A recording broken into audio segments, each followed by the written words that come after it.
बिस्मिल्लाहिर्रहमानिर्रहीम। अस्सलाम वालेकुम नाज़रीन। मेरा चैनल ये जो आप देख रहे हैं एच एन ब्लॉग, ये बाज़ वजूहात की बिना पर बंद किया जा रहा है और अब के बाद इस पर कोई भी जो है ना वो अपडेट्स दरियाओं के हवाले से नहीं आएगी।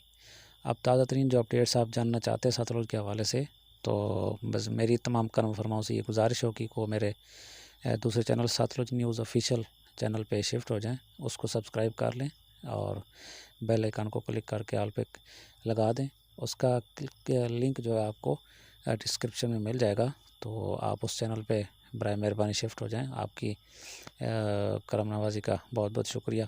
ये चैनल कुछ वजूहत की बिना पर बंद किया जा रहा है, तो इसकी अपडेट्स आपको देना लाजमी था। बहुत शुक्रिया जो भी मेरे सब्सक्राइबर हैं, करम फरमा हैं इस चैनल पर। आपकी मोहब्बतों का जो आप मेरे साथ जुड़े रहे उसका बहुत शुक्रिया। अब आप इस सतलुज न्यूज़ ऑफिशियल पे शिफ्ट हो जाएं।